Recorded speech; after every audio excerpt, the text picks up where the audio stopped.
মানুষের জীবনের দুনিয়ার জীবনে অনেক রকমের আফসোস থাকে, যে আফসোসগুলো অনেকগুলোই পূরণীয়। অনেক সময় আল্লাহ তাআলা পূরণ করে দেন। দুনিয়ার জীবনের সব আফসোস আল্লাহ তাআলা অল্প ছোট্ট কোনো একটা বিষয় দিয়ে আল্লাহ রাব্বুল আলামিন পুরা করে দেন। আপনার অর্থ নাই, আল্লাহ তাআলা অর্থ দেন। সুস্বাস্থ্য নাই, আল্লাহ তাআলা আপনাকে সুস্থ করে দেন। মুখের মধ্যে আল্লাহ রাব্বুল আলামিন হঠাৎ করেই আল্লাহ তাআলা হাসি ফুটিয়ে দেন। শরীরটা ভালো লাগতেছে, মনটা ভালো লাগতেছে, আয় ইনকাম ভালো। সব আফসোসগুলো দুনিয়ার জীবনে মিটে যায়, কিন্তু আখিরাতের জীবনে মানুষের এমন কিছু আফসোস থাকবে যেগুলো মানুষকে কুড়ে কুড়ে খাবে। প্রতিনিয়ত মানুষ চিন্তা করবে, হায় আফসোস, আমার যদি এই বিষয়গুলো একটু পুরা হতো। 9টা আফসোসের কথা, মানুষের জীবনের 9টা আফসোসের কথা কোরআনুল কারীম এত সুন্দর করে বর্ণনা করেছে। 9টা আফসোস মানুষ বিশেষভাবে করবে। এই 9 আফসোসের ভিতরে প্রথম আফসোস, ইয়া লাইতানি কুনতু তুরাবা। 1 নম্বর আফসোস থাকবে মানুষের, হায় আফসোস, আমি যদি মাটি হয়ে যেতাম। সাধারণভাবে আমরা জানি কবরের উপরের যে মাটিগুলো থাকে, উপরের মাটিগুলো আমাদের দৃশ্যমান, আমরা দেখি। এর নিচের অবস্থা সম্পর্কে আমরা কেউ জানি না। আপনি যদি সিসিটিভি যদি লাগায় রাখেন, নিচের কোনো দৃশ্য আপনার চোখে পড়বে না। কবর এমন একটা জায়গা, অদৃশ্যের এক বিরাট জগৎ।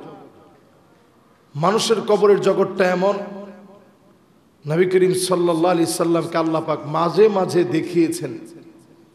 নবীজি বলেন, কবরের যে দৃশ্যগুলো আমি নবী দেখেছি, এর কোন দৃশ্য যদি তোমরা দেখতে, আল্লাহ তাদাফানু, দাফন কাফন সব তোমরা ভুলে যেতে। কবরের মাটির ভয়াবহতা এত বেশি, কবরের মাটির ভিতরের আযাবটা এত ভয়াবহ। আল্লাহ তাদাফানু, দাফন কাফনের কথা তোমরা ভুলে যেতে, দুনিয়াদারির কথা সব তোমরা ভুলে যেতে। এক মুহূর্তের আযাব যদি দেখতেন, সেই কবরের ভিতরে বড়তম আফসোস থাকবে, ইয়া লাইতানি কুনতু তুরাবা। হায় আফসোস, যদি মাটি হয়ে যেতাম। আজ কবরের মাটি আমার জন্য কিছু করতে পারতো না। কবরের মাটিগুলো এমন ভাবে চাপ মারবে, ডান দিকের হাড়গুলা বাম দিকে চলে যাবে, বাম দিকের হাড়গুলা ডান দিকে চলে আসবে। ঠিক সেই মুহূর্তে নজর করে দেখবে, কবরের ভিতরে হঠাৎ করে নূর জ্বলে উঠেছে। লোকটা বলবে, কে গো তুমি? কবরের ভিতরে হঠাৎ করে কোত্থেকে আসলে? জবাব দেওয়া হবে, নূরুন ওয়া বুরহানুন ওয়া নাজাত। আমি কবরের ভিতরে তোমার সালাত দাঁড়িয়ে গিয়েছি, তোমার নামাজ আলো হয়ে দাঁড়িয়ে গেলাম, সাক্ষী হয়ে তোমার জন্য আছি। নাজাতের ফয়সালা নামাজের কারণে আল্লাহ রাব্বুল আলামিন দান করে দিবে। সেই কবরের ভিতরে সবচেয়ে বড় আফসোস থাকবে, ইয়া লাইতানি কুনতু তুরাবা। আফসোস, যদি মাটি হয়ে যেতে পারতাম। সেদিন মানুষ আফসোস করবে, ইয়া লাইতানি কদ্দামতু লিহায়াতি। জীবনে কবরের জন্য যদি কিছু পাঠায় আসতে পারতাম। কবরের ভিতরে যাওয়ার পরে মিলউল আরদি যাহাবান ওয়ালা ইফতাদা বিহি, সারা দুনিয়া পরিমাণ স্বর্ণ যদি আপনি দিয়ে দেন, আল্লাহ রাব্বুল আলামিন এক মুহূর্তের জন্য ক্ষমা করবে না, একটা মুহূর্তের জন্য মাফ হবে না। সেই কবরের ভিতরে আফসোস করে মানুষ বলবে, আগে ভাগে যদি কবরে কিছু পাঠাতে পারতাম। কবরের ভিতরে যাওয়ার পরে মানুষের জন্য ইলমুন ইনতাফাউ বিহি, যেই জ্ঞান উপকারী জ্ঞান, এমন উপকারী জ্ঞানগুলা মানুষের জন্য কাজে আসবে, দলে দলে মানুষগুলোকে আল্লাহ পাক সদকায়ে জারিয়া দিয়ে ওই জ্ঞানের লেখককে যিনি মাফ করে দিবেন তিনি কে? নেককার সন্তান যদি আপনি রেখে যান, ওয়ালাদুন সালেহ ইয়াদউ লাহু, নেককার সন্তান যদি আপনার থাকে, এই নেককার সন্তানদের জন্য মা বাবার জন্য যখন সন্তান দোয়া করবে, মা বাবার জন্য যখন দোয়া করবে, নেককার সন্তানদের এই দোয়ার কারণে মা বাবার গুনাহ খাতা মাফ করে সদকায়ে জারিয়া যিনি পৌঁছায়া দিবেন তিনি কে? আরেকটা আমল আপনার দুনিয়ার জীবনের, সাদাকাতুন জারিয়া, ভালো ভালো যে কাজগুলো আপনি করে গেছেন এগুলোই আপনি কবরের জন্য পাঠাইছেন। সন্তান মানুষ বানিয়েছেন, কবরের জন্য এটা আপনি জমা রাখছেন। আপনি আপনার জীবনে যে সুন্দর আমলগুলো করছেন, ভালো শিক্ষণীয় কোনো কিছু রেখে গেছেন, এটা কবরের জন্য আপনি জমা রাখছেন। মানুষ সেদিন দ্বিতীয় আফসোস করবে, আফসোস কবরের জন্য যদি কিছু পাঠিয়ে মরতে পারতাম, আজকে আমার কবর এত ভয়াবহ হতো না। 3 নাম্বার মানুষ আফসোস করবে, ইয়া লাইতানি লাম উতা কিতাবিয়া, হায় আফসোস আজ যদি আল্লাহ রাব্বুল আলামিন আমার আমল নামাটা না দিতেন। মানুষের যখন বাম হাতে আমল নামা চলে আসবে, নিজে নিজের হাতগুলা কামড়াতে থাকবে আর বারবার বলবে, আল্লাহ আপনি যদি আমল নামাটা হাতের মধ্যে না দিতেন। ডান হাতে যাদের আমল নামা হবে সৌভাগ্যবান হয়ে যাবে, বাম হাতে যাদের আমল নামা আসবে দুর্ভাগা হয়ে চিৎকার করে সেদিন কাঁদবে, আল্লাহ কেন আজকে আপনি আমার আমল নামা দিলেন। মানুষ সেদিন আফসোস করবে, আল্লাহ পাক সেদিন জবান বন্ধ করে দিবেন, চোখের জবান আল্লাহ পাক সেদিন খুলে দিবেন, কানের জবান খুলে দিবেন, চামড়ার জবান খুলে দেওয়া হবে। আনতাকানাল্লাহুল্লাযী আনতাকা কুল্লা শাই, জবান সেদিন বন্ধ হয়ে যাবে, নিজের চামড়ার জবান খুলে যাবে।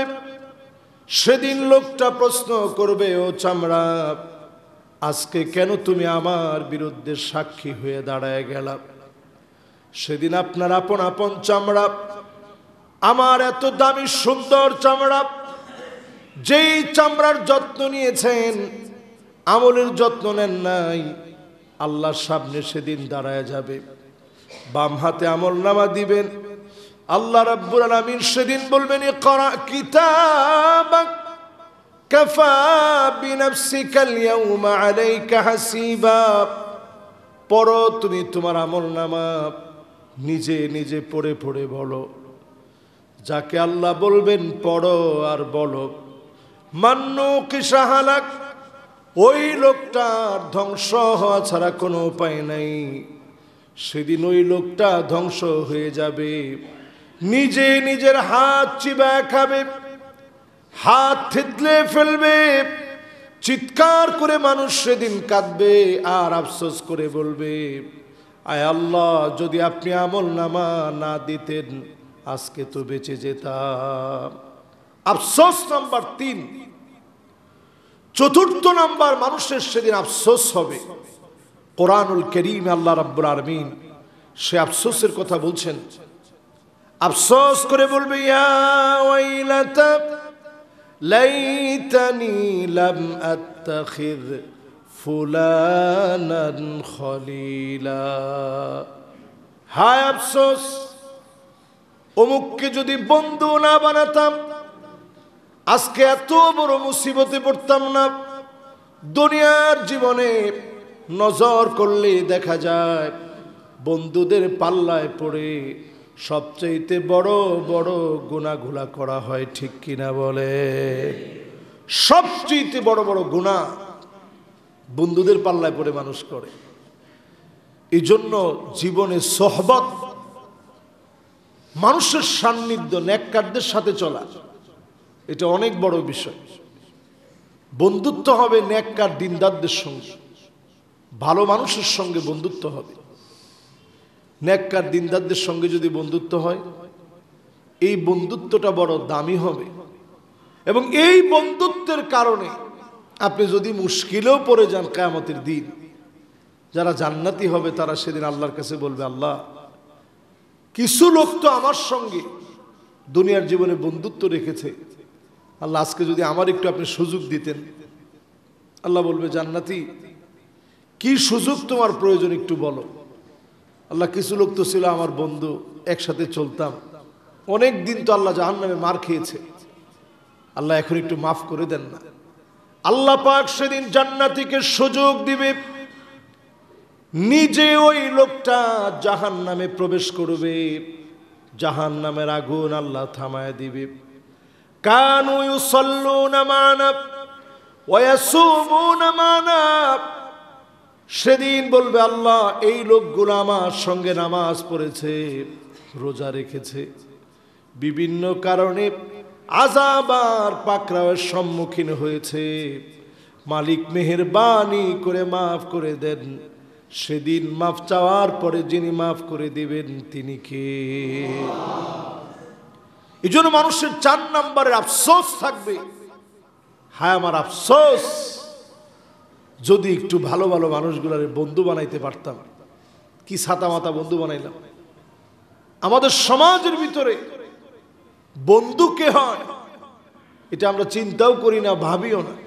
ওই লোক আমার বন্ধু হবে যার আমলটা আমার চাইতে ভালো, যার আখলাক আমার চাইতে সুন্দর, যার কথা আমার চাইতে ভালো। জীবনে বন্ধুদের কাছ থেকে অনেক কিছু শিখেছি।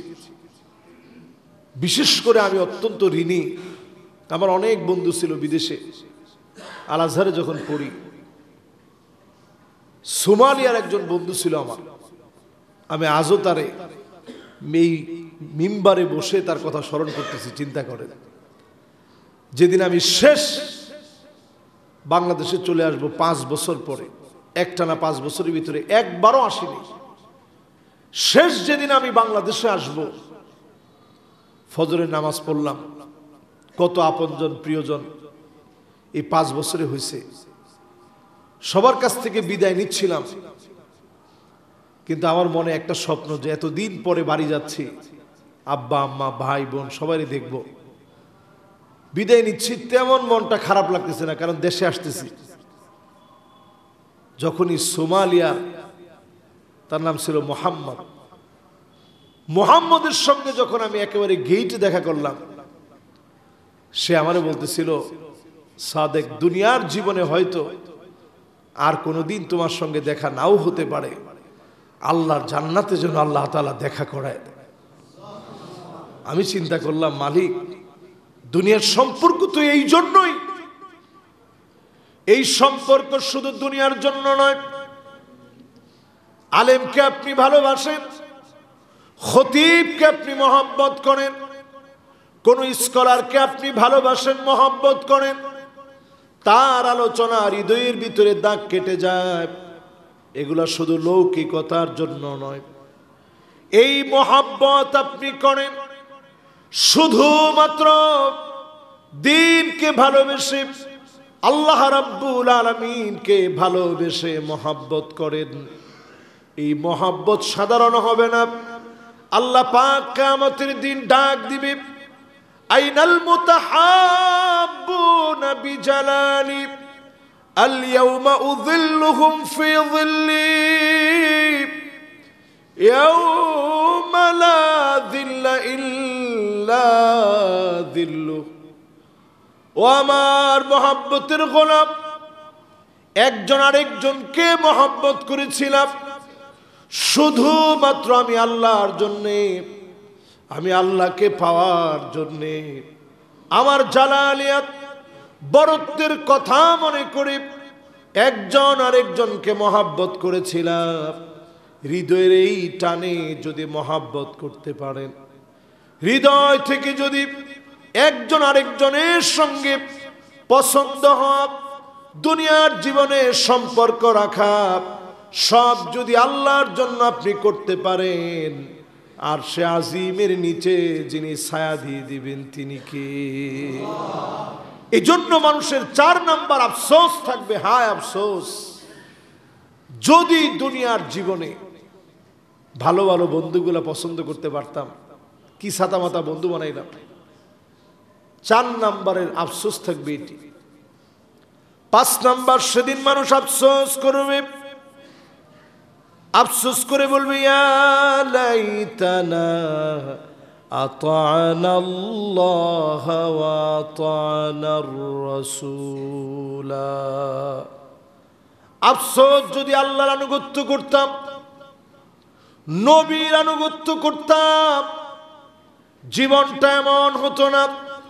আজকেও নিজেকে প্রশ্ন করে দেখেন, আল্লাহর আনুগত্য যারা করে তারা ফজরের নামাজ পড়ে ঘুমায় না, না পড়ে। এরকম যদি সারা বছরের আপনার অভ্যাস হয়, এই নামাজ আল্লাহর কাছে কবুল হবে? ফাওয়াইলুল লিল মুসাল্লিন, কিছু মানুষের জন্য নামাজ পড়ার পরেও ধ্বংস।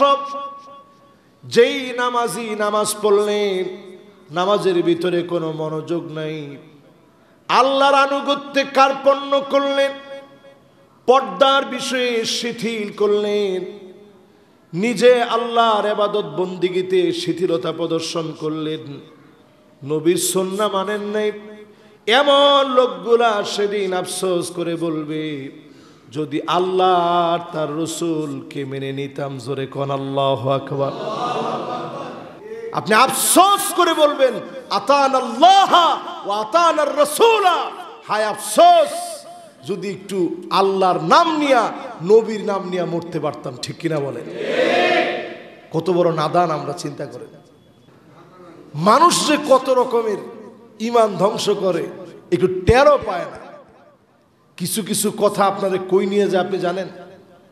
ইন্নাল আবদা লা ইয়াতাকাল্লামু বিল কালিমা মা ইয়াতাবায়ানু বিহা, ইন্নাল আবদা লা ইয়াতাকাল্লামু বিল কালিমাতি মা ইয়াতাবায়ানু ফিহা, আবআদু বাইনাল মাশরিকি ওয়াল মাগরিব। দুইটা ঠোঁট দিয়ে এমন কথা অনেক সময় মানুষ বের করে, এত নিকৃষ্ট হয়ে যায়, জাহান্নামের এত অতল গহ্বরে চলে যায়।